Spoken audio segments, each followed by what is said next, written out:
क्या दाँत मूव होता है? क्या दाँत की पोज़ीशन बदलती है? यस, दाँत की पोज़ीशन बदलती है, वो मूव होता है।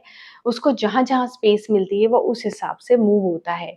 जब भी स्पेस बनती है, तो उसका एक स्टॉपिंग पॉइंट हटता है, जिसकी वज़ह से वो उस डायरेक्शन में जाता है, जिस तरफ स्पेस हो, ठीक है? इसी तरह से जब हम पेशेंट को बोलते हैं कि हमें दाँत बचाना चाहिए और उसी में आपका फ़ायदा है, तो हम क्यों बोलते हैं, वो आज हम एक्सप्लेन करते हैं। जब भी पेशेंट का फॉर एग्जांपल कोई भी दाँत होता है, वो एक हेल्दी इक्विलिब्रियम स्टेट में होता है, ठीक है? ये ऊपर का दाँत है और ये नीचे का दाँत है and right now it is in a healthy state, it is in a biting state, so it becomes a healthy state. अब फॉर एग्जांपल आपने ये नीचे का दाँत निकलवा लिया बिकॉज़ ऑफ सम प्रॉब्लम और पेन यू हैड, ठीक है? अब क्या होगा, ये जो ऊपर का जो दाँत है, वो अब नीचे की तरफ आएगा, क्योंकि उसको जो रोकने वाला नीचे का दाँत था, वो चला गया, तो अब उसको गाइडेंस नहीं मिल रहा है कि उसको कहाँ तक रुकना चाहिए। तो बिकॉज़ उसको कहीं पे कोई पॉइंट नहीं मिल रहा है टच होने के लिए जो उसको रोकेगा, ठीक है? तो it will keep erupting eventually and gradually, it won't happen overnight, धीरे-धीरे इरप्ट होगा, ठीक है? So this eruption will keep happening, ठीक है? जब तक उसका एक ऑपोज़िट, चाहे वो आर्टिफिशियल टीथ क्यों नहीं आता, क्योंकि उसको बस एक स्टॉपर चाहिए, जो एक ऑपोज़िट दाँत उसको एज़ अ स्टॉपर पॉइंट होता है, जहाँ से वो उसका माइग्रेशन मतलब इरप्शन रुकता है, ठीक है? तो ये जो दाँत है, जो आपका नीचे की तरफ आ रहा है, वही दाँत के नीचे की तरफ जो आपके मसूड़े की तरफ होता है, ठीक है? वहाँ पे कॉन्केविटी होती है।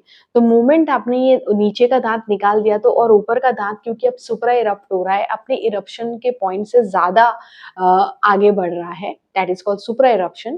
तो ये जो कॉन्केविटी होती है, यहाँ पे आपको खाना भरने का प्रॉब्लम इवेंचुअली धीरे-धीरे आएगा ना, शुरुआत से ही, कुछ टाइम के बाद, कुछ साल के बाद या कुछ महीनों के बाद आ सकता है, but it will come to everyone, ठीक है? इवेंचुअली एंड ग्रेजुअली, धीरे-धीरे, ठीक है?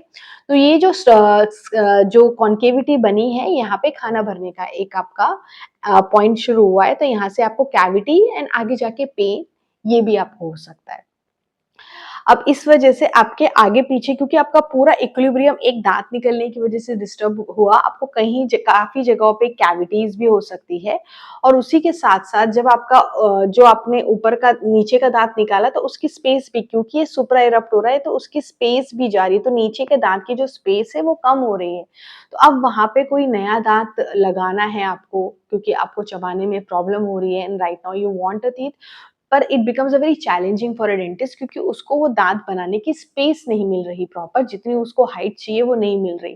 तो basically this removal of one teeth, extraction of one teeth affect your healthy dental equilibrium. So that is why it is best कि आप जितना हो सके दाँत बचाने की कोशिश करें। पूरा healthy occlusion state और equilibrium को खराब नहीं करना चाहिए। Thank you so much. I'm signing off. This is India की Dentist.